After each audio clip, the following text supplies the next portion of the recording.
Hello दोस्तों, मैं Guddu sir एक बार फिर से विद्या बे यूट्यूब चैनल पर तहे दिल से आप लोग का स्वागत करते हैं। हम आशा करते हैं कि आप लोग मन लगा के पढ़ लिख रहे होंगे।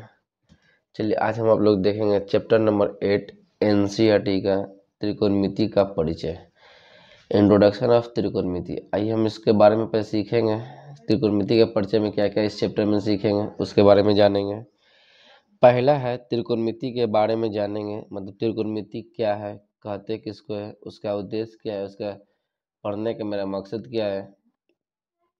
त्रिकोणमितीय अनुपात, इसका त्रिकोणमितीय अनुपात क्या होता है, कुछ विशिष्ट कोणों के त्रिकोणमितीय अनुपात या त्रिकोणमितीय मान के बारे में जानेंगे। साइन 30 का वैल्यू कितना होता है, कॉस 30 का वैल्यू कितना है, टेन 30 का वैल्यू कितना होता है, कॉसेक 30 का वैल्यू कितना होता है। पूरक कोणों के अनुपातीय त्रिकोणमितीय अनुपात के बारे में जानेंगे। साइन 90 माइनस थीटा बराबर कॉस थीटा कैसे होता है, कॉस 90 माइनस थीटा बराबर साइन थीटा कैसे होता है। त्रिकोणमितीय सर्व समीकरण, sine square theta plus cos square theta बराबर 1 कैसे होता है, second square theta minus ten square theta बराबर 1 कैसे होता है। इस सब के बारे में क्या करेंगे, हम लोग अच्छी तरह से जानेंगे। देखिए पहला क्या है ना, त्रिकोणमितीय कहते किसको है, उद्देश्य, इसको पढ़ने का मेरा मकसद क्या है। त्रिकोणमितीय अनुपात मतलब साइन थीटा बराबर P by H, cosec theta बराबर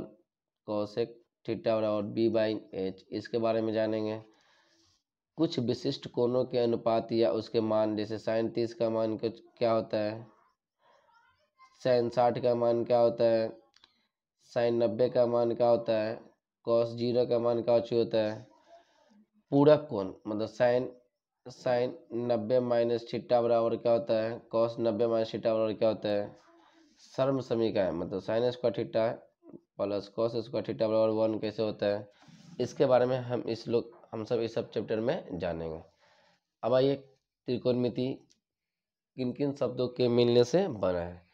देखिए त्रिकोणमिति, त्रिगोमिट्री, त्रि मतलब तीन, तीन याद है, गोन का मतलब गोनियस, गोनियस मतलब या तो कोण बोल सकते हैं या तो भुजा बोलते हैं।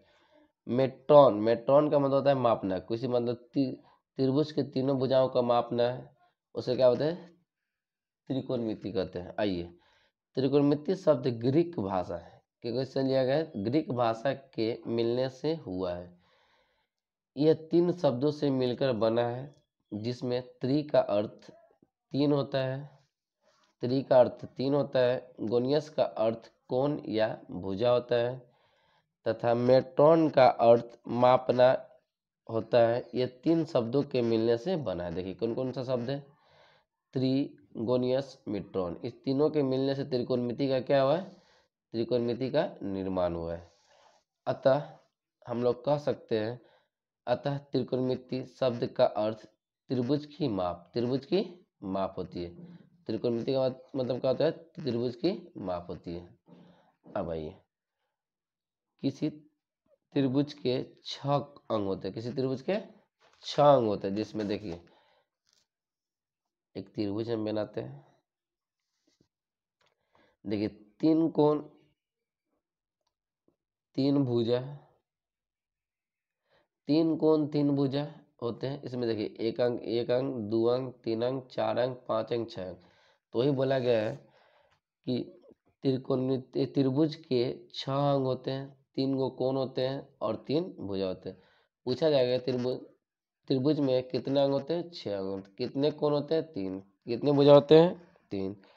अब आइए, त्रिकोणमिति में एक त्रिभुज की भुजाओं और कोणों के बीच में संबंध का अध्ययन किया जाता है। कि अभी बताया था साइन थीटा और पी बाई एच कैसे होता है, कॉस थीटा और बी बाई एच कैसे होता है, उसके बारे में अध्ययन करते हैं। अब आइए, व्यापक रूप में त्रिकोणमिति की परिभाषा इस प्रकार दी जाती है। देखो त्रिकोणमिति का परिभाषा कहते किसको है, आइए उसके बारे में जानते हैं कि त्रिकोणमिति कहते किसको है। आइए देखिए, त्रिकोणमिति क्या है, गणित की वह शाखा जिसके अंतर्गत त्रिभुज की भुजाओं एवं कोणों के माप का अध्ययन किया जाता है। किसकी माप, कोण की माप और भुजा की माप का अध्ययन किया जाता है। जैसे देखिए हम बताते हैं एग्जांपल्स, एक कोण यहाँ दे, एक त्रिभुज बन गया, सॉरी यहाँ देखिए, एक कोण 20 डिग्री है, ये 60 डिग्री है, तो बोलिएगा इसका डिग्री कितना होती है, तो बताया कि त्रिभुज के तीनों कोणों का योग 180, सबको जोड़ दीजिएगा तो कितना हो जाएगा 60 और 20 80, 80 में से इस कोण कितना हो गया 100 डिग्री। अब मान लीजिए त्रिभुज की भुजा दिया जाता है, ये 2 है 3 है, तो इसको पता चलेगा कि इसको x मानते त्रिभुज की भुजा ज्ञात कर लेंगे।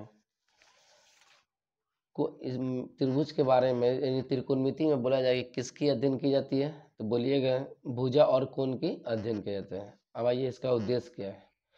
किसी भी चीज़ का पढ़ने का एक उद्देश्य होता है, तो उसी का पता करना है कि त्रिकोणमिति का पढ़ने का उद्देश्य क्या है।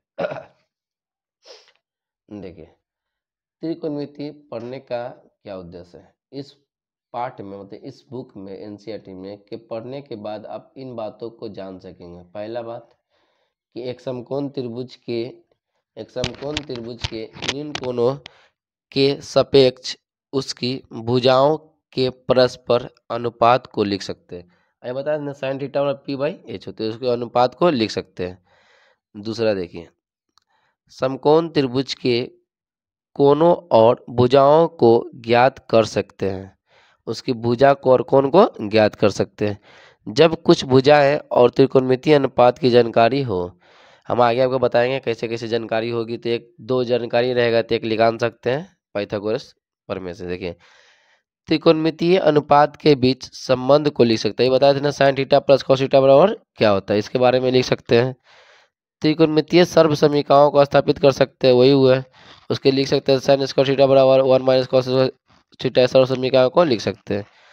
त्रिकोणमितीय अनुपात और सर्व समीकरणों का आधारित समस्याओं का हल कर सकते हैं, उसकी समस्या जो हो रहा है जिसका वैल्यू पूछ रहा है उसका मान ज्ञात कर सकते हैं। अच्छा लगे तो लाइक और सब्सक्राइब करना ना भूलें।